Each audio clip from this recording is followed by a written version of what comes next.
दोस्तों नमस्कार। राजनीति ऐसी पहले कभी नहीं थी। सियासत पहले इस तरीके से साधी नहीं जाती थी। और अब तो खुले तौर पर हर कोई कहने से कतराता नहीं है कि आप सत्ता से टकरा नहीं सकते हैं।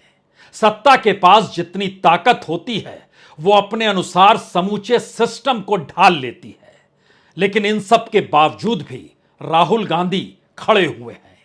और अब जो कल फैसला राहुल गांधी को लेकर आने वाला है वह भी सुप्रीम कोर्ट से वह भारत की राजनीति को बदल सकता है। मौजूदा वक्त में मोदी सत्ता की नींव को हिला सकता है। इस देश के भीतर में लोकतंत्र को खत्म करते हुए किस तरीके से समूचे सिस्टम ही नहीं बल्कि संवैधानिक पिलर को भी सत्ता अगर अपने अनुकूल कर ले तो उसके बाद क्या कुछ हो सकता है। शायद इन्हीं सवालों का जवाब राहुल गांधी ने सुप्रीम कोर्ट में अपने हलफनामे में यह कहकर दिया है, माफी नहीं मांगूंगा। और माफी नहीं मांगूंगा मतलब सिर्फ यह नहीं है कि मुझे माफी मांगनी चाहिए या नहीं मांगनी चाहिए। माफी नहीं मांगूंगा का मतलब राहुल गांधी ने अपने हलफनामे में बहुत साफ तौर पर लिख कर दिया है कि दरअसल इस देश की न्यायिक प्रक्रिया के साथ मौजूदा राजनीतिक सत्ता कहीं खिलवाड़ तो नहीं कर रही है। मौजूदा वक्त में पीपुल्स रिप्रेजेंटेशन एक्ट जो है उसको सत्ता अपने अनुकूल करने की स्थिति में नए ताने बाने को बुनते हुए खड़ा तो नहीं कर रही है। और इस देश के भीतर में अगर राजनीतिक सत्ता अपने तरीके से अपने नेताओं के जरिए अलग अलग अदालतों में कोई केस दायर कर दे और फैसला उन्हीं केसों को ध्यान में रखते हुए कोई कोर्ट दे दे तो इसके मतलब मायने क्या है। शायद यह एक ऐसा फैसला है जो भारत की राजनीति पर असर दो तरफा डालेगा। यानी तलवार की धार कुछ ऐसी है जिसमें इस पार गिरे तो भी मौजूदा मोदी सत्ता के लिए मुश्किल और उस पार गिरे तो भी मोदी सत्ता के लिए कहीं ज्यादा मुश्किल। सवाल यह नहीं कि जेल में डाल दिया जाए राहुल गांधी को तो क्या होगा इस देश के भीतर। इस देश के भीतर कांग्रेस तब किस रूप में खड़ी होगी और मानहानि के मामले को लेकर जेल में डालने की परिस्थितियां सूरत की अदालत ने जिस स्थिति के साथ की और इस बात का स्कोप लगातार बनाए रखा कि सामने वाले को राहत और रियायत इस रूप में देते चले जाएं कि आज नहीं तो कल ये माफी मांग ही लेंगे। क्योंकि भारत के भीतर में जितने मानहानि के मामले होते हैं और जितने भी बड़े नेताओं की एक लंबी कतार है जिन्हों के ऊपर मानहानि का मुकदमा चला उन्होंने माफी मांग ली। इसके दायरे में कई सांसद आते हैं, कई मुख्यमंत्री आते हैं जो माफी मांग लेते हैं, बात आई गई हो जाती है। लेकिन राहुल गांधी ने एक नई परिस्थितियों को गढ़ा है और बताया है कि जिन भी हालात में मेरी संसद सदस्यता चली गई, मेरे बंगले को ले लिया गया, बंगले का जिक्र तो नहीं किया है, लेकिन इस देश के लोकतांत्रिक परिस्थितियों के भीतर किस तरीके से किसी केस को लेकर राजनीतिक सत्ता कैसे ताना बाना बुनती है और उसी आधार पर फैसले होते हैं। और शायद एक चुने हुए सांसद को संसद में जाने से रोकने के लिए सरकार क्या कुछ करती है या अदालत इस बात की अनदेखी कर देती है कि जिस शख्स पर वह सजा सुना रही है वह विपक्ष का नेता है। यानी राजनीतिक तौर पर उसके द्वारा कहा गया कोई भी शब्द या उसकी कोई भी राजनीतिक पहल इस देश की राजनीति से जुड़ी होगी जो सत्ता पर सीधे हमला कर रही होगी। लेकिन सत्ता पर हुए हमले को कहीं ना कहीं सामाजिक तौर पर और समुदाय विशेष से जोड़ने की जो प्रक्रिया पैदा हुई उसने शायद हर किसी को अब जो सत्ता में बैठे हैं परेशान कर दिया है। अगर राहुल गांधी माफी नहीं मांग रहे हैं और हलफनामे में लिखे हुए एक एक शब्द को अगर आप समझना चाहते हैं और उसके साथ ही पूर्णेश मोदी जिन्होंने केस किया 2019 में और यह वाकया 2019 के लोकसभा चुनाव में कर्नाटक के कोलार में राहुल गांधी के भाषण देने का है, तो अब आप कल्पना कीजिए 2019 के लोकसभा के चुनाव में दिया गया बयान, दिया गया भाषण 2024 की सियासत को उलट सकता है, राजनीति को बिल्कुल पलट सकता है। ऐसी स्थिति इस देश के भीतर कल के फैसले के बाद बन सकती है। और दोनों परिस्थिति में कोई दूसरा नहीं, फैसला जो भी आए मुश्किल सरकार के लिए होने वाली है। लेकिन उससे पहले हमें लगता है एक एक शब्द को जरा समझने की कोशिश इसलिए करनी चाहिए कि जिन बातों का जिक्र राहुल गांधी ने अपने हलफनामे में किया है वह इसलिए गौरतलब है क्योंकि वह भारत के समूचे सिस्टम और सरकार द्वारा चलाए गए सिस्टम की परिभाषा जो सत्तानुकूल उन्होंने गढ़ी है उसकी बखिया उधेड़ देता है। हालांकि एक हलफनामा पूर्णेश मोदी की तरफ से भी किया गया, उस हलफनामे का भी हम जिक्र करेंगे, लेकिन उसमें एक ही शब्द महत्वपूर्ण है। वो महत्वपूर्ण यह है कि उनका बार बार कहना है राहुल गांधी में लगता है जैसे अहंकार आ गया है, उन्हें कोई पश्चाताप नहीं है।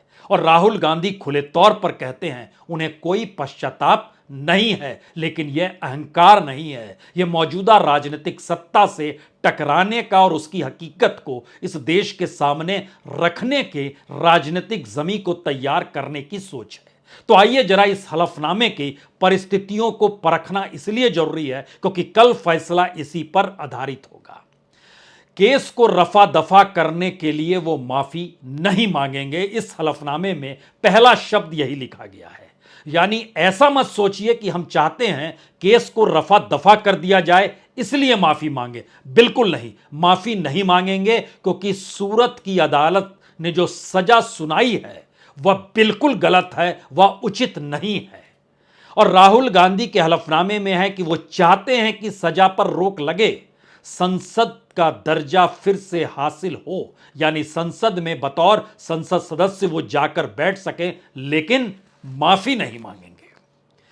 बिना किसी गलती के याचिकाकर्ता पर यानी राहुल गांधी पर आपराधिक केस करके लोक प्रतिनिधित्व अधिनियम जो पीपुल्स रिप्रेजेंटेशन एक्ट है में तहत सदस्यता रद्द करके किसी को माफी मांगने के लिए मजबूर करना न्यायिक प्रक्रिया का घोर दुरुपयोग है और इस कोर्ट की ओर से इसे स्वीकार नहीं किया जाना चाहिए। सुप्रीम कोर्ट से उन्होंने आग्रह दो बातों को लेकर कर दिया कि जो पूरी न्यायिक प्रक्रिया है जो सूरत की अदालत से शुरू हुई और जो हाई कोर्ट ने भी उस पर सहमति जता दी, यह पूरा का पूरा मामला किस तरीके से उसकी अपनी प्रक्रिया के खिलाफ जाता है और पीपुल्स रिप्रेजेंटेशन एक्ट के तहत जो सदस्यता रद्द की गई वह भी गलत है। बात इतनी भी नहीं है क्योंकि इस हलफनामे में राहुल गांधी ने इस देश में मोदी सत्ता की उस राजनीतिक जमीन की नब्ज को पकड़ लिया है जहां पर अभी तक सरकार मनचाहे तरीके से मनचाही कार्रवाई करने से कतराती नहीं थी, क्योंकि वह बहुत साफ तौर पर राहुल गांधी अदालत से कह रहे हैं, सुप्रीम कोर्ट से कह रहे हैं कि पूरी उम्मीद है कि सुप्रीम कोर्ट में उन्हें सफलता मिलेगी क्योंकि यह एक असाधारण मामला है। अब सवाल असाधारण का क्यों है? क्योंकि उधर पूर्णेश मोदी ने कहा इसको असाधारण मामला ना मानिए। राहुल गांधी कह रहे हैं यह बिल्कुल असाधारण मामला इसलिए है क्योंकि पूरी प्रक्रिया जो रची बसी गई वह लगता ही नहीं है कि किसी कानूनी प्रक्रिया या न्यायिक प्रक्रिया के लिए उचित यह हो सकता है, क्योंकि एक मामूली बात की बड़ी कीमत चुकाई जा रही है और निर्वाचित सांसद में के रूप में उन्हें लंबे वक्त से अयोग्य ठहरा दिया गया है। ऐसा फैसला कैसे हो सकता है? और अगर न्यायपालिका के दिए गए फैसलों को ही परखना शुरू करें और इससे पहले जितने भी केस मानहानि को लेकर हुए हों उसमें ऐसी सजा इससे पहले क्यों नहीं दी गई? और चूंकि सजा का प्रावधान 2 साल का है तो मैक्सिमम इसी दौर में क्यों दिया गया? और इसी फैसले को लेकर जब सामने वाला शख्स एक राजनीतिक व्यक्ति है और देश की नेशनल पॉलिटिकल पार्टी के लीडर के तौर पर जिसकी पहचान है, क्या इसलिए यह सारी कार्रवाई हुई है? क्योंकि अपने हलफनामे में राहुल गांधी ने और साफ किया है कि पूर्णेश मोदी ने उनके कथित आपराधिक इतिहास को दिखाने के लिए उनके खिलाफ कई लंबित मामलों का सहारा लिया, लेकिन उन्हें किसी अन्य मामले में दोषी नहीं ठहराया गया है और ज्यादातर मामले प्रतिद्वंदी राजनीतिक दलों के नेताओं की तरफ से ही दर्ज कराए गए हैं। यह हिस्सा समूची कच्चे चिट्ठे को उभार देता है। यानी किसी व्यक्ति को अगर फांसना है और किसी व्यक्ति को अगर सजा दिलानी है तो इस फैसले में जो दिया गया उसके इर्द गिर्द उस व्यक्ति को लेकर देश की अलग अलग अदालतों में वैसे ही केस डाल दीजिए और उन केसेस का रेफरेंस इस फैसले को देते वक्त हो जाए, लेकिन जिन्होंने केस ठोका है वह उस पॉलिटिकल पार्टी से आते हैं जिस पॉलिटिकल पार्टी के नेता पुणेश मोदी भी हैं और मौजूदा वक्त में उनकी सत्ता भी है, और जो नाम लेकर नरेंद्र मोदी के नाम के साथ उन्होंने जो जोड़ा गया चीजें, उसमें जो बाकी मोदी थे, वह नीरव मोदी का जिक्र हो, वह ललित मोदी का जिक्र हो, उस परिस्थिति को ट्विस्ट कर दिया गया। क्या क्या यह न्यायिक प्रक्रिया में ऐसा वातावरण पहले से बनाया जा सकता है? किसी को फांसना है तब तो यह बेहद आसान होगा। किसी के खिलाफ भी 8-10 मामले किन्हीं भी अदालतों में दे दीजिए और किसी का भी फैसला ना आया हो, लेकिन उसी रेफरेंस को देते हुए इसका फैसला दे दिया जाए, ऐसी स्थिति कैसे हो सकती है? यह पूरी तरीके से न्यायपालिका का अपनी उसकी पूरी प्रोटोकॉल जो है उसका उल्लंघन तो नहीं है? यह सवाल राहुल गांधी उठा रहे हैं और अपने हलफनामे में वो कहते भी हैं कि दरअसल जो याचिकाकर्ता यानी खुद राहुल गांधी हैं, एक सांसद और विपक्ष के नेता हैं। राजनीतिक तौर पर उनकी हैसियत भारत की राजनीति में सत्ता के सामने एक नेता के तौर पर है, जो कि उन पर सवाल खड़ा करेगा ही जो सत्ता में होंगे, क्योंकि वह विपक्ष के हैं, सांसद हैं, नेता हैं, और इसीलिए सत्ता में बैठे लोगों का आलोचनात्मक मूल्यांकन करना जरूरी है। अगर विपक्ष क्रिटिकल नहीं होगा सत्ता को लेकर, अगर विपक्ष और विपक्ष का कोई नेता और खास तौर से राहुल गांधी अगर ऐसी सोच को लेकर नहीं आएंगे कि सत्ता को कटघरे में उनके अपने कार्यों के जरिए किया जाए या उनकी पॉलिसीज को लेकर या उस दौर में जो घटनाक्रम हो रहे हैं उसको लेकर किसी बात का जिक्र किया जाए, तो क्या यह गलत हो सकता है? इसीलिए इस हलफनामे में लिखा गया है कि एक सांसद और विपक्ष के नेता के तौर पर राहुल गांधी हैं, इसीलिए सत्ता में बैठे लोगों को आलोचनात्मक मूल्यांकन करना जरूरी है। और मानहानि का इरादा था या नहीं, इसे समझने के लिए भाषण को पूरा पढ़ना भी जरूरी होगा, क्योंकि कोलार में दिए गए भाषण के संदर्भ को अगर परखें तो राहुल गांधी उस करप्शन का जिक्र कर रहे हैं जहां पर देश की संपत्ति को कौड़ियों के मोल करोड़पतियों को दिया जा रहा है। उस भाषण के भीतर में इस देश के भीतर बैंकों से कर्ज लेकर भागने वाले लोगों का जिक्र है, वो कितने बड़े करप्ट हैं जो इस देश के भीतर बैंकों में जनता का पैसा जो जमाए उसको लेकर भाग जाते हैं। उस भाषण के संदर्भ में गवर्नमेंट की करप्ट पॉलिसीज का जिक्र है, गवर्नमेंट की करप्ट पॉलिटिक्स का जिक्र है, और उसको अगर एक हिस्से को निकालकर देखा गया तो यहां पर हलफनामे में लिखा गया कि आप उसे पहले पूरा पढ़ तो लीजिए। और इसके अलावे यह साफ है कि मानहानि जो अपने आप में सजा होती है वह पूरी तरह से नॉन कॉग्निजेबल है, कंपाउंडेबल है, जमानती अपराध है। तो ये सारी चीजें तो खुद ब खुद बताती हैं कि यह अपराध कोई ऐसा नहीं है जिस अपराध के जरिए किसी को आप सजा दे डालिए। और माफी ना मांगने की परिस्थिति में यह कहना कि सामने वाला माफी नहीं मांगता है, इससे पहले तो हर कोई माफी मांग लेता था, तो यह एक अहंकार है। राहुल गांधी इस पे सीधी चोट इस बात को लेकर अपने हलफनामे में कह रहे हैं कि मैं एक पॉलिटिकल लीडर हूं और राजनीतिक सत्ता पर क्रिटिकल होना, उस पर आलोचनात्मक तरीके से उनकी पहल को आकलन करना, भाषण देना, यह सब जरूरी होता है। तो क्या यह पहली बार है इस देश के भीतर में? सजा तो पहली बार है, पूरी कानूनी प्रक्रिया पहली बार है, क्योंकि 2019 का भाषण और सरकार सक्रिय होती है या कहें अदालत सक्रिय होता है 2023 में। और 2023 में भी कब? मार्च के महीने में। वह भी कब? जब अडानी को लेकर हिडेनबर्ग रिपोर्ट आ जाती है और एक झटके के भीतर में पार्लियामेंट के भीतर शोर मच जाता है कि अडानी मोदी भाई भाई या उनके रिश्ते क्या हैं। यह बात सरकार और सत्ता बर्दाश्त नहीं कर पाती है तो कटघरे में लाकर खड़ा किया जाता है और उसके बाद फैसला आता है। वो फैसला मार्च 2023 से जो रफ्तार पकड़ता है, अब अगस्त के महीने में वो सुप्रीम कोर्ट में आ गया है जहां कल फैसला होना है। और इसीलिए इस हलफनामे में साफ तौर पर लिखा गया कि सूरत की अदालत की तरफ से 2 साल की अधिकतम सजा देने का फैसला असाधारण है और इस पर रोक का विचार करना चाहिए।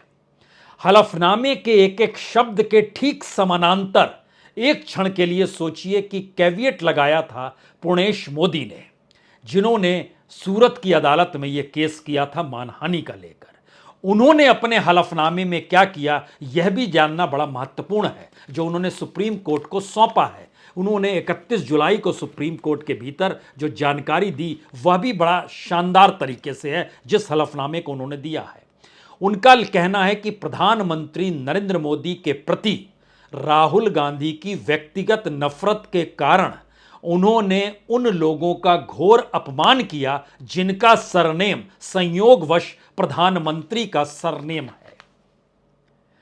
यह तो अच्छी बात है जब अटल बिहारी वाजपेयी थे और उनपे जो टीका टिप्पणी 13 दिन की जब सरकार थी और उस पार्लियामेंट के भीतर हुआ था और वाजपेयी शब्द के साथ किया गया था, तो उस पर पुण्य प्रसून वाजपेयी ने कोई कार्रवाई क्यों नहीं की। राजनीतिक तौर पर इस देश के भीतर में यकीनी तौर पर यह एक ऐसा अमृतकाल है जिसमें सत्ता अपने अनुकूल बनाने के लिए कोई भी परिभाषा गढ़े, कोई भी वाक्य संरचना करे, उससे लगता यही है कि सत्ता को इस बात की आहट हो चुकी है कि अगर उसने आखिरी मौके तक हथियार डालने की परिस्थिति खड़ी कर दी तो फिर सत्ता डगमगा जाएगी। तो आखिरी क्षण तक लड़ते हुए दिखाई देइए, क्योंकि वो एक लंबी कतार है लोगों की जो बार बार ताली बजाते हैं। तो पहला शब्द यही है, प्रधानमंत्री नरेंद्र मोदी के प्रति राहुल गांधी की व्यक्तिगत नफरत के कारण उन्होंने उन लोगों का घोर अपमान किया जिनका सरनेम संयोगवश प्रधानमंत्री मोदी का सरनेम है। उस हलफनामे की दूसरी लाइन, राहुल गांधी का केस असाधारण की श्रेणी में नहीं रखा जा सकता है। जिस बात का जिक्र राहुल गांधी ने किया, यह असाधारण क्यों है। और भारत में अदालतों के पन्नों को टटोलिएगा और मानहानि केस को देखिएगा तो यकीनी तौर पर यह फैसला वाकई असाधारण है। जो सजा सुनाई गई सूरत की अदालत पर और हाईकोर्ट ने उस पर मोहर लगा दी और बात आगे बढ़ गई। लेकिन फिर सुनिए, यह और ज्यादा महत्वपूर्ण है जो हलफनामे में कहा गया पुणेश मोदी के जरिए। उन्होंने कहा कि ट्रायल कोर्ट में जब सजा सुनाई जा रही थी तो राहुल गांधी के चेहरे पर पश्चाताप और पछतावे से दूर अहंकार दिख रहा था। अब आप जरा कल्पना की शुरुआत सोचिए, पुणेश मोदी अपने हलफनामे में राहुल गांधी की बॉडी लैंग्वेज का जिक्र कर रहे हैं और बता रहे हैं कि उनको तो पश्चाताप होना चाहिए था, पछतावा होना चाहिए। यानी अपने तौर पर खुद की भक्ति में जो वो डूबे हुए हैं, वो चाहते हैं कि हर कोई भक्ति रस में डूब जाए और इस देश के भीतर में भक्ति रस के एस्पेक्ट में संविधान ना देखा जाए, कानून ना देखा जाए, इस देश में डेमोक्रेटिक सेटअप को ना देखा जाए और मान लिया जाए कि जो है सो ठीक है, क्योंकि एक सरकार है चुनी हुई है और उसमें अगुवाई करने वाले प्रधानमंत्री नरेंद्र मोदी हैं। तो उस भक्ति रस में हर कोई रहे, कोई सवाल ना करे। यानी नौकरशाही सवाल ना करे, यानी जुडिशरी सवाल ना करे, यानी मीडिया सवाल ना करे, यानी इस देश के ब्यूरो कोई सवाल ना करे, यानी कार्यपालिका, न्यायपालिका, विधायिका, मीडिया सब जो है मान ले कि जो कहा जा रहा है वह आखिरी सत्य है। और शायद उन्होंने कहां से पढ़ा, क्या पढ़ा कि चेहरे पर पश्चाताप और पछतावा नहीं था और अहंकार दिखाई दे रहा था। यह हलफनामे में लिखे गए शब्द हैं। याचिकाकर्ता यानी राहुल गांधी ने दुर्भावनापूर्ण एक निर्दोष वर्ग के खिलाफ अपमानजनक शब्दों का इस्तेमाल किया है।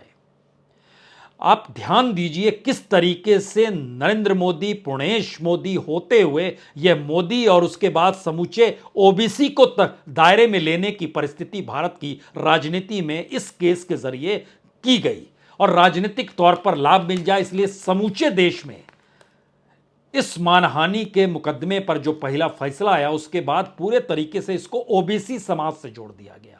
ओबीसी के भीतर दर्जनों जातियां होती हैं, दर्जनों नहीं, एक लिहाज से कहें तो 50 से ज्यादा जातियां इस देश के भीतर ओबीसी के भीतर मौजूद है, लेकिन समूचे ओबीसी से जोड़ा गया।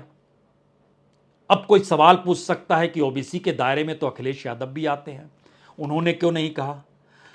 बघेल कांग्रेस के हैं, वह भी आते हैं। एक लंबी कतार है, थोड़ी देर के लिए इसको थोड़ा अलग कीजिए, क्योंकि राजनीति चरम पर जब रहती है तब सवाल यह होता है कि न्यायपालिका कितनी संयम है, मीडिया कितना संयम है, जो परख रहा है, निगरानी कर रहा है, देख रहा है, बता रहा है।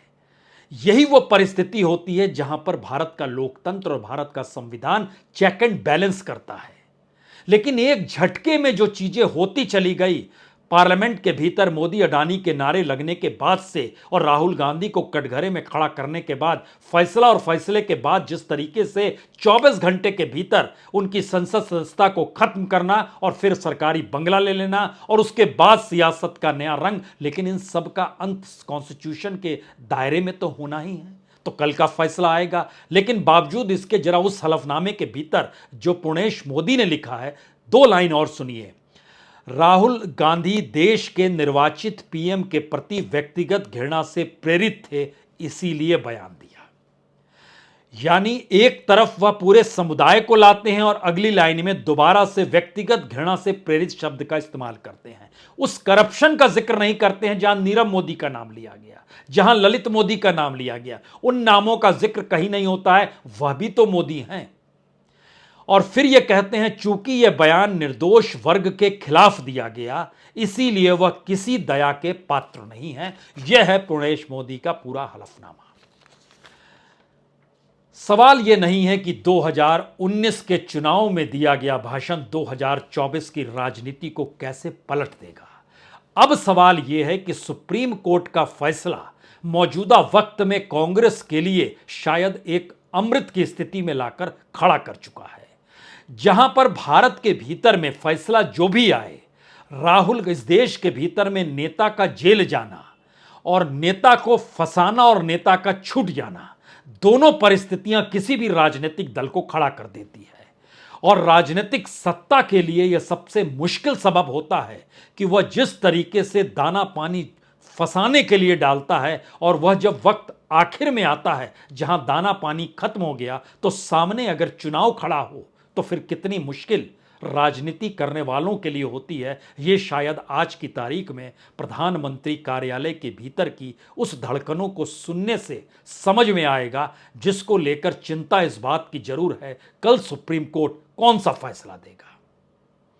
और शायद ये फैसला बीते बरसों बरस की जो राजनीति इस देश के भीतर देखी जा रही है उसकी धज्जियां उड़ा सकता है। यह फैसला न्यायिक प्रक्रिया को लेकर सवाल खड़ा कर सकता है। यह भारत की राजनीति के भीतर प्रधानमंत्री को लेकर कौन कौन किस शब्द का इस्तेमाल करे या नहीं करे, इसको भी परिभाषित कर सकता है। राजनीति साधते हुए किसी पर निजी हमला ना हो, यह इसको भी परिभाषित कर सकता है। और शायद राजनीति के व्यापक केंद्र तले या व्यापक कैनवास तले इस बात को भी तय कर सकता है कि भारत के भीतर में लोकतंत्र कितना स्वच्छंद है या कितना बंधक है। इंतजार सभी को कल तक का करना होगा, लेकिन राहुल गांधी ने जब कह दिया माफी नहीं मांगूंगा, मैसेज एक ही है कि भारत के भीतर में प्रधानमंत्री और गृह मंत्री जो समूची बीजेपी की कमान को संभालते हैं और आगे ले जाते हैं चुनावी मैदान में, उनके सामने ये माथे के बल पर शिकन है कि दरअसल अब इसके बाद कौन सी राजनीति साधी जाए, और उन्हें इस बात का अंदेशा रहा नहीं होगा कि उन्होंने पंगा किससे ले लिया। बहुत बहुत शुक्रिया, बहुत बहुत शुक्रिया।